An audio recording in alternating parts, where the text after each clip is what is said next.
réunion moko monene mokonzambo ka kotisaki na conseil supérieur ya sécurité oyo basanganaki bato ebele ezali mpe en même temps test pour la ministre de la Défense ainsi que Guy Modiavita Kambombo na Jacqueline Chabani ministre intérieur pourquoi pas le chef d'état-major général oyo nyonso baza impliqué na makambo etali este na mama Judith na biso bolamuka en tout cas mikolo koya tolingi susu penza te koyoka masolo ya récupérer susu territoire to localité to village mosusu tolingi penza toyoka sikoyo implication na bino puisque tomoni moi fait pour ces amis mise sous na bagatelle na bino ya travail pour que makamukuna ezala éradiquer surtout autorité de l'état ezala vraiment respecter na ndenge longo bani na boko taraka tali kamwango bon même biso pena na bopo ba congolais va se retrouver ne fisque sourire ya bande ko na est va souffrir mingi pour récupérer sur ba territoire voilà parce que nous avons une guerre à gagner et une bataille à perdre donc tous ali wana analima tous les congolais derrière le gouvernement bon mon est babani musala mais nous sommes vraiment Mbote chers internautes, mbote ba congolais, mbote ba na monde entier, merci na ndenge vous allez toujours ébélé bonanda. Manaka na biso à travers Tindika télévision, na zali c'est makasi encore retrouver bino lelo lisusu avec beaucoup d'amour parce que na yebi ke na yaka ko prêcher bino bolingo ya Congo, na ya ba congolais na yebi ke bino pe vous allez ko partager même amour na écolopé na ba imboka donc côté wana naza vraiment na suscité surtout que tu prendras sous que nzambe azali na contrôle nga lelo na ependa ko fortifier bino parce que mingi baza na mawa uta bayoka ki sango ya kanya bayonga ki et puis na maboko ya banguna et ba image za ko tambola na réseaux sociaux mais surtout éviter ceux qui za ya solo za ko la kisa mituka penda ba mituka ya minene ya basoda ezali kokota na kanya bayonga rempli de militaires d'habitude ceux qui ba image montée puisque réseaux sociaux tebi ndenge na ngone ça pour manipuler mais ce qui est vrai réel kanyabayong ekoyaki alors lelo to ça l'analyse sur yango mais ko pesa bino bena force na persévérance que ça bino que non ce n'est que une bataille qu'on a perdue mais la guerre on va la gagner donc je suis très confiant pe nazali ko soutenir toujours derrière mon commandant suprême chef de l'état Félix Antoine Tshisekedi Tshilombo Fatou Béton on a une conviction pendant la bolingo naïe mais avec qui nous allons gagner cette guerre et j'ai la firme assurance et puis nous allons toujours derrière Bawazalendo ti na mapinga ya FARDC surtout ba mapinga au bazali ba loyal tout ça toujours si marabango ko pesa bango maboko pena puisque biso photo lo ngara munguna et puis munguna foi ba biso to sali natondi botondi na rabilema parce que nem tout asali ke bozo ngana banda ko bino ko bosala te junior kapa ya ba junior et puis refait qui sont toujours la grande équipe ya Tindika tous ala kawana toujours pour nous sepelisa bino pe ko pesa bino basango ya mboka na biso mama Yohan donc na bosala ki na liste ba tout pesa ki bonne fête indépendance au côté quitté depuis Bruxelles aux arabes consultant na biso à tout moment oui merveille rabiso na ba info pe o la musaka biso penza to pe sara biso ma ba sango ça la biso bien pour to partager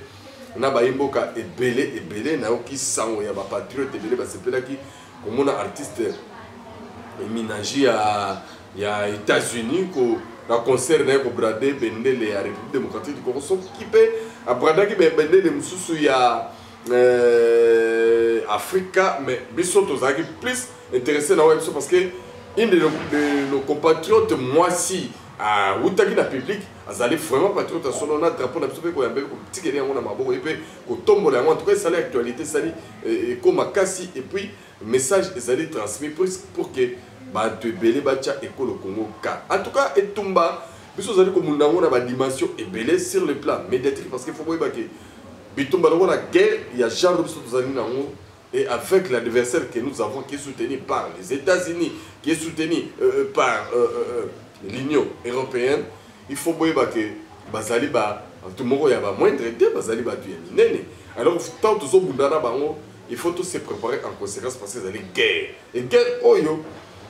pendant que l'on a sengeli pe ko utiliser ba canaux médiatiques na ndenge tozali ko salela yango ndenge boza ko mona lelo eko ya agression et mati makasi pe munguna azali suko ka son était bomoni pa bali bomi ça na passa parce que nzambe azali ko leka na ko confondre bango bato bele ba komona ke nzambe lelo azali ko frapper La plupart il y a des pays où ils complot contre RDC, mais beaucoup, non, bon, on a remarqué, mais surtout année 2024, là-bas ici, là, beaucoup de gens sont belé, oh, les lots, il y a pour révéler, mais nous avons zéla éco qui s'en va pour Kenya, au Tchabino, des fois fait accomplir. La vérité sur le moment déjà, dès qu'on a outé qui promettre bino, avant débat télévisé, il y a Biden, na Trump, na outé qui quoi, ça veut dire que États-Unis boulot ko bima na élection na bango ko leka oyo bimi na Afrique kanga kadata lelo kanga makambo lelo parce que États-Unis azali contre biso à travers pour soutenir Rwanda. Depuis pratiquement le 19e siècle, les grandes puissances occidentales ont juré que vu la richesse de la terre du Congo-Kinshasa, il est hors de question que ce soit les Congolais qui décident du prix des matières premières. Je vous ai souvent cité une preuve impeccable. C'est la lettre écrite le 2 août 1939 par le grand savant germano-américain Albert Einstein au président des États-Unis d'Amérique d'alors qui s'appelait Franklin Delano Roosevelt. Einstein dit à Roosevelt, il y a un pays qui détient le minerai le plus stratégique pour la fabrication de la bombe atomique. Ce pays, c'est la République démocratique du Congo qui s'appelait à l'époque le Congo belge. Il est important pour les États-Unis que ce pays ne soit jamais contrôlé par une autre puissance que les États-Unis. Car c'est la condition pour que les États-Unis soient approvisionnés en minerais stratégiques avec lesquels ils pourront faire l'arme nucléaire en permanence. Voilà ce que Einstein écrit le 2 août 1939 à Franklin Delano Roosevelt. Et depuis lors, la doctrine américaine et donc la doctrine occidentale, puisque les États-Unis sont les patrons de l'Occident, concernant le Congo, c'est qu'il ne faut jamais laisser que les Congolais décident eux-mêmes du prix des matières premières congolaises. Et cette doctrine s'applique à tous les Congos, jusqu'à l'instant où je vous parle. Ce ne sont pas les Congolais, ce ne sont pas les Congolaises qui décident des richesses du Congo. Si les Congolais, les Congolaises décidaient des richesses du Congo, le Congo serait le pays le plus riche du monde. Car il faut que vous sachiez que les matières premières précieuses sur cette terre ont élu domicile dans le bassin du Congo. Le bassin du Congo est la partie de la terre qui contient la plus grande quantité de matières premières stratégiques de la planète. Alors, on ne peut pas libérer le Congo sans changer de doctrine et sans contrecarrer la doctrine de ceux qui ont maintenu le Congo à feu et à sang. Et France, vous savez comment on appelle les accolés là. Vous savez comment le gouvernement Macron a tendre vers la chute vertigineuse et puis l'extrême droite on a Matamakasi, le Front National on a Makasi, mais beaucoup de gens en France, ils n'ont pas mais eux ont un pays oyo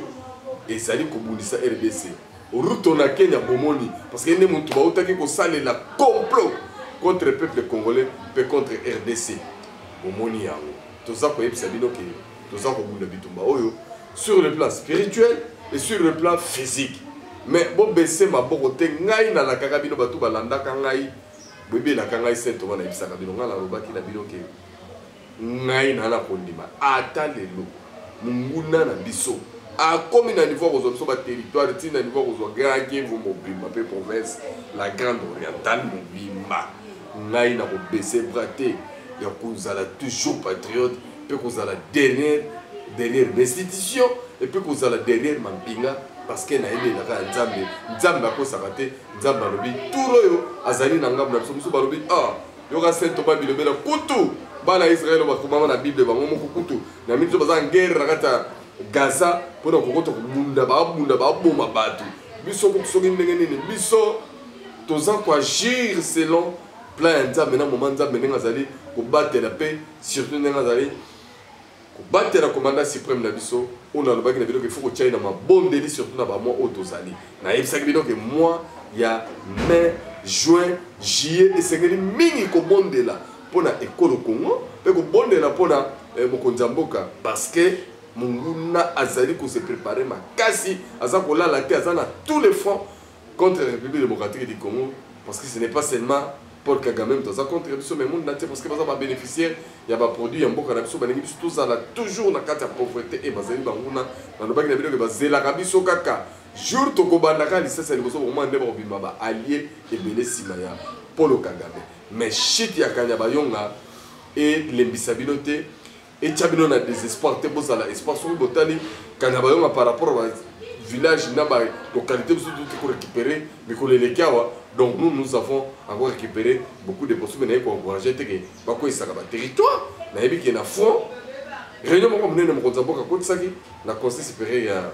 ya sécurité o ba sangana ki ba tebele et ça les fait en même temps test pour la ministre de la Défense, Yassika Guy David Akambombo, na Jacqueline Chabani, ministre intérieur, pourquoi pas, ma chef d'état-major général, oh, ils sont impliqués dans ma montagne est, na maman Judith Nabiso, Bola Mouka, en tout cas, Mikole Goya, Tolingi sous Penza Penzate, Koyoka Masolo ya, récupérer sous territoire, toute localité, tout village, Tolingi Penza, Toyoka Sikoyo, implication de Bino, puisque tout le monde. Moi, je fais pour ces amis mis sous la bagatelle, il y a un travail pour que Marambouna ait éradiqué, surtout l'autorité de l'État, ait vraiment respecté la langue et le mot. Mais beaucoup de Taragat, il y a des Cambouans. Bon, mais même si on a un bon port, les Congolais vont se retrouver, les fils sourire, il y a des Congolais qui vont souffrir pour récupérer ce territoire. Parce que nous avons une guerre à gagner et une bataille à perdre. Donc, tous les Congolais derrière le gouvernement. Mais nous sommes vraiment dans l'espoir que Tokozwa territoire de nous sommes vraiment récupération totale. Il y a Bamboka nous sommes très confiants. Peut tous aller toujours, c'est ma gouvernement, maman j'ai dit, peut mon commandant suprême Félix Antoine c'est que les Chilombo tous soutenir les Baramboka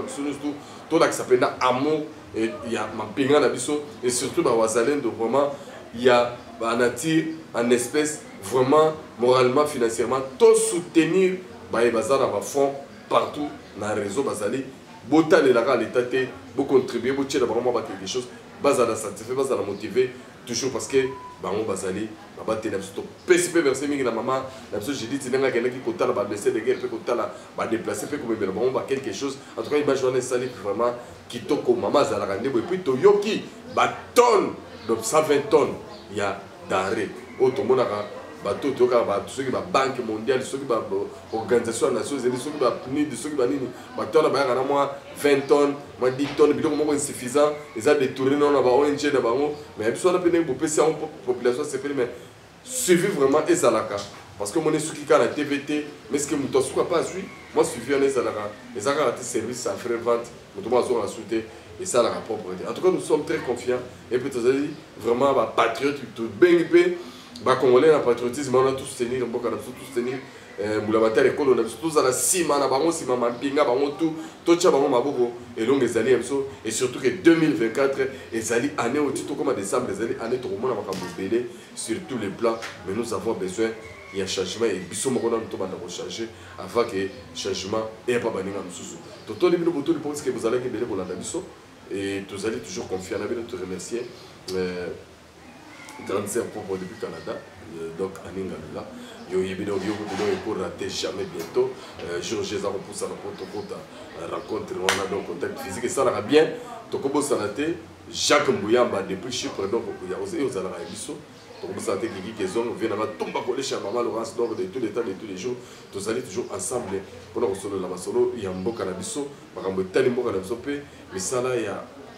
sali où ils allaient comme ça à travers le gouvernement. Merci à Junior Kapa, merci à Rabi, Nema, dans le Salater, il fait qu'ils sont bébinotou, dans la grande équipe de Tidika, comme ça, qui est beau, solution, la banda pour la bino. Moi, c'est appelé Béni Colette, donc toujours, donc jamais, il est à pour rater Kamba et même quelque part, il nous suit. Et puis, on nous suit parce que les Bakou, on a l'habitude, dans le but, surtout derrière Fatih Beto Bonimoya Congo.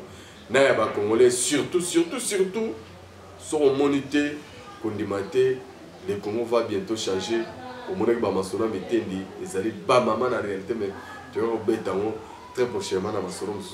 Bye bye.